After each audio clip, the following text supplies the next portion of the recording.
ಸುಳ್ಳು ಮತ್ತು ಬರೀ ಅಪಪ್ರಚಾರನೆ ರಾಜಕೀಯ ಪಕ್ಷವೊಂದರ ಬಂಡವಾಳ ಅನ್ನೋದಾದ್ರೆ ಅದು ಎಂತೆಂಥ ಕೆಟ್ಟ ಪರಿಸ್ಥಿತಿಯನ್ನ ತಂದಿಡುತ್ತೆ ಅನ್ನೋದಕ್ಕೆ ಅತ್ಯುತ್ತಮ ಉದಾಹರಣೆ ಶನಿವಾರದಿಂದ ಬಿಜೆಪಿ ಹಾಗೂ ಆ ಪಕ್ಷದ ಮುಖಂಡರು ನೀಡ್ತಾ ಇರುವಂತಹ ಹೇಳಿಕೆಗಳೇ ಸಾಕ್ಷಿಯಾಗಿದೆ. ತೋರ್ಸೋದಿಕ್ಕೆ ಬೇರೆ ಯಾವುದೇ ಜನಪರ ಸಾಧನೆ ಇಲ್ಲದೆ ಕೇವಲ ಸಮಾಜದಲ್ಲಿ ವಿವಿಧ ಸಮುದಾಯಗಳನ್ನ ಪರಸ್ಪರ ಎತ್ತಿ ಕಟ್ಟೋದೇ ರಾಜಕೀಯ ಅಂತ ಅಂದ್ಕೊಂಡವರಿಂದ ಸಮಾಜದಲ್ಲಿ ಏನೇನೆಲ್ಲ ಅವಾಂತರ ಆಗತ್ತೆ ಅನ್ನೋದಕ್ಕೂ ಇದು ಅತ್ಯುತ್ತಮ ನಿದರ್ಶನ. ವಿವಾದಕ್ಕೆ ಆಸ್ಪದನೇ ಇಲ್ಲದಲ್ಲಿ ವಿವಾದವನ್ನ ಸೃಷ್ಟಿ ಮಾಡೋದು, ಹಸಿ ಹಸಿ ಸುಳ್ಳನ್ನ ಹೇಳೋದು, ಹಿಂದೂ ಮುಸ್ಲಿಂ ಅಂತ ಜನರನ್ನ ವಿಭಜಿಸೋದು, ಸರ್ಕಾರದ ವಿರುದ್ಧ ಜನರಲ್ಲಿ ಅಸಹನೆಯನ್ನ ಉಂಟು ಮಾಡೋದು ಬಿಜೆಪಿಗೆ ರಾಜಕೀಯ ಅಂತ ಅಂದ್ರೆ ಇವೇ ಅನ್ನುವಂತಾಗ್ಬಿಟ್ಟಿದೆ. ಹಿಂದೂ ಧಾರ್ಮಿಕ ಸಂಸ್ಥೆಗಳು ಮತ್ತು ಧರ್ಮಾದಾಯ ದತ್ತಿಗಳ ತಿದ್ದುಪಡಿ ವಿಧೇಯಕ 2024 ಮೊನ್ನೆ ಶುಕ್ರವಾರ ವಿಧಾನ ಪರಿಷತ್ನಲ್ಲಿ ಅನುಮೋದನೆಯನ್ನ ಪಡೆಯುವಲ್ಲಿ ವಿಫಲ ಆಗಿದೆ.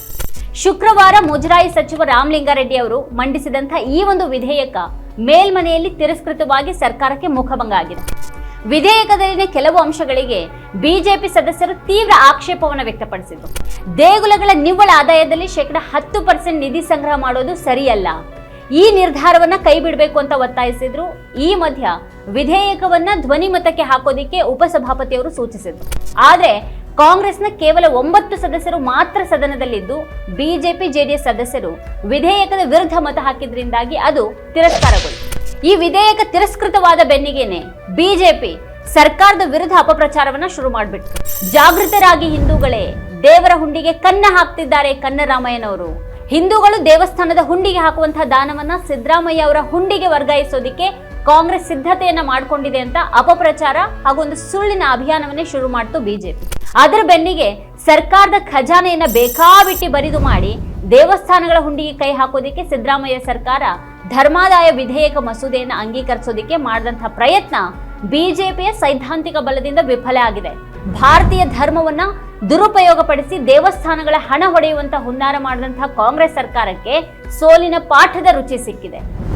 ರಾಮನ ಅಸ್ತಿತ್ವ ಪ್ರಶ್ನೆ ಮಾಡುವಂತಹ ಮನಸ್ಥಿತಿಯನ್ನ ಇಟ್ಕೊಂಡು ಅಯೋಧ್ಯೆಯಲ್ಲಿ ರಾಮ ಮಂದಿರ ನಿರ್ಮಾಣವನ್ನೇ ವಿರೋಧಿಸಿ ಹಿಂದೂ ಧರ್ಮವೇ ಒಂದು ವ್ಯಾಧಿ ಎನ್ನುವವರ ಜೊತೆ ಕೈ ಜೋಡಿಸಿ ಭಾರತೀಯ ಸಂಸ್ಕೃತಿಯ ಸರ್ವನಾಶಕ್ಕೆ ಕೈ ಹಾಕುವಂತ ಸಿದ್ದರಾಮಯ್ಯನವರ ಮುಂದಿನ ಸರ್ವ ಪ್ರಯತ್ನಗಳು ಕೂಡ ವಿಫಲವಾಗುವುದು ಖಚಿತ ಮತ್ತು ನಿಶ್ಚಿತ ಅಂತ ಹೇಳ್ತು ಬಿಜೆಪಿ. ಎಂದಿನ ಹಾಗೆ ಬಿಜೆಪಿ ಇದನ್ನ ಶುರು ಮಾಡಿದ ಬೆನ್ನಿಗೆನೆ ಅದರ ಐಟಿ ಸೆಲ್, ಸೋಷಿಯಲ್ ಮೀಡಿಯಾ ಪಡೆ ಹಾಗೂ ಮೀಡಿಯಾಗಳಲ್ಲೂ ಅದಕ್ಕೆ ಪೂರಕವಾಗಿ ಅಪಪ್ರಚಾರ ಶುರುವಾಯಿತು. ಪ್ರಮುಖ ಮಾಧ್ಯಮಗಳೇ ಜನರ ದಾರಿ ತಪ್ಪಿಸುವಂತಹ ರೀತಿಯಲ್ಲಿ ಹೆಡ್ಲೈನ್ಗಳನ್ನ ಕೊಟ್ಟು ಸಿದ್ದರಾಮಯ್ಯ ಸರ್ಕಾರ ದೇವಸ್ಥಾನದ ಹುಂಡಿಯ ಹಣವನ್ನ ಬಾಚಿಕೊಳ್ತಾ ಇದ್ದಾರೆ ಅನ್ನುವಂತೆ ವರದಿ ಮಾಡಿದ್ರು. ಆದ್ರೆ ಈ ಎಲ್ಲ ಅಪಪ್ರಚಾರಕ್ಕೂ ಸತ್ಯಕ್ಕೂ ಒಂದಕ್ಕೊಂದು ಸಂಬಂಧನೇ ಇರಲಿಲ್ಲ. ಆ ಮಸೂದೆಯಲ್ಲಿ ಇದ್ದದ್ದೇ ಬೇರೆ, ಬಿಜೆಪಿ ಅಪಪ್ರಚಾರ ಮಾಡಿದ್ದೇ ಬೇರೆ.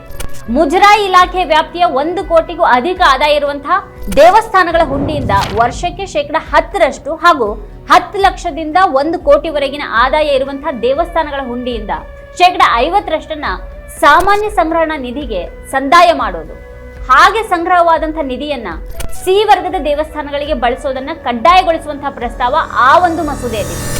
ಅಂದ್ರೆ ಹೆಚ್ಚು ಆದಾಯ ಇರುವಂತಹ ದೇವಸ್ಥಾನಗಳ ನಿಧಿಯಿಂದ ಒಂದು ಭಾಗವನ್ನ ಕಡಿಮೆ ಆದಾಯ ಇರುವಂತಹ ದೇವಸ್ಥಾನಗಳಿಗೆ ಬಳಸುವಂತಹ ಸದುದ್ದೇಶ ಇರುವಂತಹ ಮಸೂದೆ ಅದು.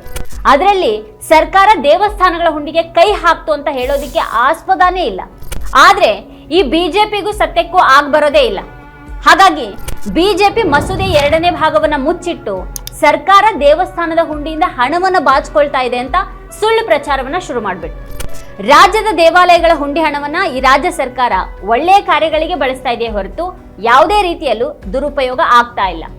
ಬಿಜೆಪಿ ನಾಯಕರು ಈ ವಿಚಾರದಲ್ಲಿ ಸುಳ್ಳು ಆರೋಪ, ಅಪಪ್ರಚಾರವನ್ನ ಮಾಡೋದು ಸರಿಯಲ್ಲ ಅಂತ ಈಗ ರಾಜ್ಯ ಅರ್ಚಕರ ಸಂಘ ಹೇಳಿದೆ. ಈ ಮೂಲಕ ದೇವಾಲಯಗಳ ಹಣವನ್ನ ಸಿದ್ದರಾಮಯ್ಯ ನೇತೃತ್ವದ ಸರ್ಕಾರವು ಚರ್ಚ್, ಮಸೀದಿಗೆ ನೀಡ್ತಾ ಇದೆ ಅಂತ ಹೇಳುವ ಬಿಜೆಪಿ ಆರೋಪಕ್ಕೆ ದೇವಾಲಯಗಳ ಅರ್ಚಕರ ಸಂಘ ಒಂದು ಸ್ಪಷ್ಟನೆಯನ್ನ ನೀಡಿದೆ. ವಿಧಾನ ಪರಿಷತ್ನಲ್ಲಿ ಹಿಂದೂ ಧಾರ್ಮಿಕ ಸಂಸ್ಥೆ ಮತ್ತು ಧರ್ಮಾದಾಯ ದತ್ತಿ ವಿಧೇಯಕ ಅಂಗೀಕಾರಕ್ಕೆ ವಿರೋಧ ವ್ಯಕ್ತಪಡಿಸಿದಂತ ಹಿನ್ನೆಲೆಯಲ್ಲಿ ಅಖಿಲ ಕರ್ನಾಟಕ ಧಾರ್ಮಿಕ ದೇವಾಲಯಗಳ ಅರ್ಚಕರ ಸಂಘದ ಪ್ರಧಾನ ಕಾರ್ಯದರ್ಶಿ KSS ದೀಕ್ಷಿತ್ ಭಾನುವಾರ ಸುದ್ದಿಗೋಷ್ಠಿಯಲ್ಲಿ ವಿಧೇಯಕದ ಪರವಾಗಿ ಮಾತಾಡಿದ್ದಾರೆ. ರಾಜ್ಯದ ಎ ದರ್ಜೆಯ ದೇವಸ್ಥಾನಗಳ ಬಗ್ಗೆ ಅಪಪ್ರಚಾರ ನಡೀತಾ ಇದೆ. ಈ ದೇವಸ್ಥಾನಗಳಲ್ಲಿ 100 ಕೋಟಿ ವ್ಯವಹಾರ ನಡೀತಿದೆ. ಹಿಂದೂ ದೇವಾಲಯಗಳ ಹುಂಡಿ ಹಣ ಮಸೀದಿ ಮತ್ತು ಚರ್ಚ್ಗಳಿಗೆ ಹೋಗ್ತಾ ಇದೆ ಅನ್ನುವಂತಹ ಆರೋಪವನ್ನ ಅಲ್ಲಗಳೆಯುತ್ತೇವೆ. ಈ ವಿಚಾರದಲ್ಲಿ ಸರ್ಕಾರದ ವಿರುದ್ಧ ಬಿಜೆಪಿಯವರ ಆರೋಪಗಳೆಲ್ಲವೂ ಸತ್ಯಕ್ಕೆ ದೂರವಾದವು. ರಾಜ್ಯದ ABC ದರ್ಜೆ ದೇವಾಲಯಗಳ ಹುಂಡಿ ಹಣ ಯಾವುದೇ ಕಾರಣಕ್ಕೂ ದುರುಪಯೋಗ ಆಗ್ತಾ ಇಲ್ಲ. ದೇವಾಲಯಗಳ ಹಣವನ್ನ ರಾಜ್ಯ ಸರ್ಕಾರ ಒಳ್ಳೆಯ ಕೆಲಸಕ್ಕೆ ಉಪಯೋಗಿಸ್ತಾ ಇದೆ. ದೇವಾಲಯಗಳಲ್ಲಿ ನಿತ್ಯ ಕೋಟ್ಯಾಂತರ ಹಣ ಸಂಗ್ರಹ ಆಗ್ತಾ ಇದ್ದು ಇದನ್ನ ಬಿಜೆಪಿ ಸಹಿಸ್ತಾ ಇಲ್ಲ ಅಂತ ಅನಿಸ್ತಾ ಇದೆ. ಹಾಗಾಗಿ ಈ ಬಗ್ಗೆ ಅಪಪ್ರಚಾರ ಮಾಡದಂತೆ ಬಿಜೆಪಿಯ ನಾಯಕರಿಗೂ ಕೂಡ ನಾವು ಮನವಿಯನ್ನ ಮಾಡ್ತೀವಿ. ಈ ಹಿಂದಿನ ಸರ್ಕಾರ ನಮಗೆ ತಸ್ತಿ ಕೊಟ್ಟಿರಲಿಲ್ಲ, ಆದ್ರೆ ಹೊಸ ಸರ್ಕಾರ ಬಂದ ತಕ್ಷಣ ಸಚಿವ ರಾಮಲಿಂಗಾರೆಡ್ಡಿ ಅವರು ನಮ್ಮ ಬೇಡಿಕೆಯನ್ನ ಈಡೇರಿಸಿದ್ದಾರೆ. ಈ ವಿಚಾರದಲ್ಲಿ ಯಾರ ವಿರುದ್ಧವೂ ಪ್ರತಿಭಟನೆ ಮಾಡೋದಿಲ್ಲ, ಆದ್ರೆ ಪ್ರತಿಯೊಬ್ಬ ಬಿಜೆಪಿ ನಾಯಕರ ಮನೆಗೂ ಹೋಗಿ ವಸ್ತುಸ್ಥಿತಿಯನ್ನ ತಿಳಿಸಿ ನಿಮ್ಮ ವಿರೋಧ ಸರಿಯಲ್ಲ ಅನ್ನೋದನ್ನ ಮನವರಿಕೆ ಮಾಡಿಕೊಡ್ತೇವೆ ಅಂತ ಹೇಳಿದ್ದಾರೆ. ಈ ಬಗ್ಗೆ ನಿನ್ನೆ ರವಿವಾರ ಪ್ರತಿಕ್ರಿಯಿಸಿರುವಂತಹ ಸಾರಿಗೆ ಹಾಗೂ ಮುಜರಾಯಿ ಸಚಿವ ರಾಮಲಿಂಗಾರೆಡ್ಡಿ ಅವರು ಧಾರ್ಮಿಕ ದತ್ತಿ ಕಾಯ್ದೆ ತಿದ್ದುಪಡಿ ಮಾಡಿದವರೇ ಬಿಜೆಪಿ ಅವರು. ಈ ಕಾಯ್ದೆ ಜಾರಿಗೆ ತಂದಿದ್ದೆ ವಿಜಯೇಂದ್ರ ಅವರಪ್ಪ ಯಡಿಯೂರಪ್ಪ ಅವರೇ 2011ರಲ್ಲಿ ಈ ಒಂದು ಕಾಯ್ದೆಯನ್ನ ತಂದಿದ್ದು ಅಂತ ಹೇಳಿದ್ದಾರೆ. ಕರ್ನಾಟಕ ಹಿಂದೂ ಧಾರ್ಮಿಕ ಸಂಸ್ಥೆಗಳು ಧರ್ಮಾದಾಯ ದತ್ತಿಗಳ ಕಾಯ್ದೆಗೆ ತಿದ್ದುಪಡಿ ಮಾಡ್ತಾ ಇರೋದಕ್ಕೆ ಬಿಜೆಪಿ ರಾಜ್ಯಾಧ್ಯಕ್ಷ ವಿಜಯೇಂದ್ರ ಕೂಡ ವಿರೋಧವನ್ನು ವ್ಯಕ್ತಪಡಿಸಿ ಸರ್ಕಾರದ ಬೊಕ್ಕಸ ಖಾಲಿಯಾಗಿದೆ, ಹೀಗಾಗಿ ದೇವಸ್ಥಾನಗಳ ಹುಂಡಿಗೆ ಕೈ ಹಾಕಿದ್ದಾರೆ ಅನ್ನುವಂತಹ ಆರೋಪಕ್ಕೆ ರಾಮಲಿಂಗಾರೆಡ್ಡಿ ಅವರು ಪ್ರತಿಕ್ರಿಯೆಯನ್ನ ನೀಡಿದ್ದಾರೆ. ಮೊದಲು ಎಲ್ಲಾ ದೇವಸ್ಥಾನಕ್ಕೆ 5% ತೆರಿಗೆ ಇತ್ತು. ಯಡಿಯೂರಪ್ಪನವರು ರೂಪಾಯಿ 10 ಲಕ್ಷಕ್ಕಿಂತ ಹೆಚ್ಚು ಆದಾಯ ಇರುವಂತಹ ದೇವಸ್ಥಾನಗಳಿಗೆ 10% ಟೂಲ್ ಫಂಡ್ ಮಾಡಿದ್ರು. ವಿಧಾನಸಭೆಯಲ್ಲಿ ಬಿಜೆಪಿಯವರೇ ಇದನ್ನ ಸ್ವಾಗತ ಮಾಡಿದ್ದಾರೆ. 40,000 ಜನ ಅರ್ಚಕರು ನೌಕರರಿದ್ದಾರೆ. ಅವ್ರ ಕುಟುಂಬಗಳಿಗೆ ಸಹಾಯ ಮಾಡುವಂತಹ ಕೆಲಸವನ್ನ ಮಾಡ್ತಿದ್ದೀವಿ. ಪ್ರತಿ ವರ್ಷ 1200 ಸಿ ದರ್ಜೆ ದೇವಸ್ಥಾನಗಳಿಗೆ ಅನುದಾನವನ್ನ ಕೊಡ್ತೇವೆ. ಇದಕ್ಕೂ ಮುಂಚೆ ಯಾಕೆ ಕೊಡ್ಲಿಲ್ಲ ಅಂತ ಪ್ರಶ್ನೆ ಮಾಡಿದ್ದಾರೆ. ಧಾರ್ಮಿಕ ದತ್ತಿ ಕಾಯ್ದೆ ತಿದ್ದುಪಡಿ ಮಾಡಿದವರೇ ಬಿಜೆಪಿಯವರು. ಸೆಕ್ಷನ್ 19ರಲ್ಲಿ 2011ರಲ್ಲಿ ಬೇರೆ ಧಾರ್ಮಿಕ ಸಂಸ್ಥೆಗಳಿಗೆ ಹಣ ಕೊಡಬಹುದು ಅಂತ ಬಿಜೆಪಿಯವರೇ ತಿದ್ದುಪಡಿಯನ್ನ ಮಾಡಿದ್ರು. ಈಗ ಅದನ್ನ ಕೇವಲ ಸಿ ದರ್ಜೆ ದೇವಸ್ಥಾನಗಳಿಗೆ ಮಾತ್ರ ಕೊಡಬೇಕು ಅಂತ ನಾವು ಅದನ್ನ ಬಂದೋಬಸ್ತ್ ಮಾಡಿದ್ದೇವೆ. ಹೆಚ್ಚುವರಿ ಹಣ ಬರೋದ್ರಲ್ಲಿ 1,000 ಸಿ ದರ್ಜೆ ದೇವಸ್ಥಾನಗಳಿಗೆ 25 ಕೋಟಿ ರೂಪಾಯಿ ಹಣ ಬಿಡುಗಡೆ ಮಾಡ್ತೇವೆ.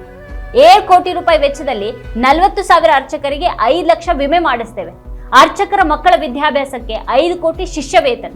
ಅರ್ಚಕರ 3 ಸಂಘದವರ ಮನೆಯನ್ನು ನಿರ್ಮಿಸಿಕೊಳ್ಳೋದಕ್ಕೆ 15 ಕೋಟಿಯನ್ನ ತೆಗೆದಿಟ್ಟಿದ್ದೀವಿ ಅಂತ ಹೇಳಿದ್ರು.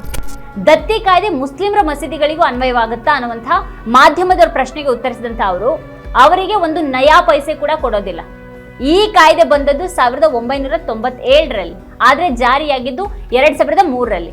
2011ರಲ್ಲಿ ಈ ಕಾಯ್ದೆಗೆ ತಿದ್ದುಪಡಿ ತಂದು ಧಾರ್ಮಿಕ ಪರಿಷತ್ತಿಗೆ ಕೊಟ್ಟಿದ್ದೇ ಯಡಿಯೂರಪ್ಪನವರು ಅಂತ ಹೇಳಿದ್ರು.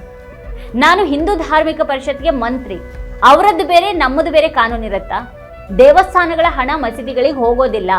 34,000ಕ್ಕೂ ಹೆಚ್ಚು ದೇವಸ್ಥಾನಗಳಿಂದ ಬರುವಂತ ಹಣದಲ್ಲಿ 1 ಪೈಸೆಯನ್ನ ಕೂಡ ಬೇರೆ ಧರ್ಮಗಳಿಗೆ ಕೊಡೋದಿಕ್ ಆಗಲ್ಲ. ಬೇರೆ ಧರ್ಮ ಅಲ್ಲ, ಒಂದು ದೇವಸ್ಥಾನದ ಹಣ ಇನ್ನೊಂದು ದೇವಸ್ಥಾನಕ್ಕೂ ಕೂಡ ಕೊಡೋದಿಕ್ ಬರಲ್ಲ. ಸರ್ಕಾರಕ್ಕೂ ಕೂಡ ಈ ದೇವಸ್ಥಾನಗಳ ಹಣ ಬರಲ್ಲ. ದೇವಸ್ಥಾನದ ಹೆಸರಿನಲ್ಲಿಯೇ ಪ್ರತ್ಯೇಕ ಅಕೌಂಟ್ ಮಾಡಲಾಗಿರುತ್ತೆ. ಮುಜರಾಯಿ ಇಲಾಖೆಗೂ ಕೂಡ ಈ ಹಣ ಬರೋದಿಲ್ಲ. ಧಾರ್ಮಿಕ ಪರಿಷತ್ಗೆ ಮಾತ್ರ ಶುಲ್ಕ ಬರುತ್ತೆ ಅಂತ ಸಚಿವರು ವಿವರಿಸಿದ್ದಾರೆ. ಈ ಬಗ್ಗೆ ಈ ಹಿಂದೆಯೇ ಸ್ಪಷ್ಟನೆ ನೀಡಿರುವಂತಹ ಸಿಎಂ ಸಿದ್ದರಾಮಯ್ಯ ಅವರು ದೇವಸ್ಥಾನಗಳ ಹುಂಡಿಗಳಲ್ಲಿ ಸಂಗ್ರಹವಾಗುವಂತಹ ಹಣವನ್ನ ಹಿಂದೂ ಧರ್ಮದ ಧಾರ್ಮಿಕ ಆಚರಣೆಗಳಿಗೆ ಸಂಬಂಧಪಟ್ಟಂತೆ ಮಾತ್ರನೇ ಬಳಸಲಾಗುತ್ತೆ.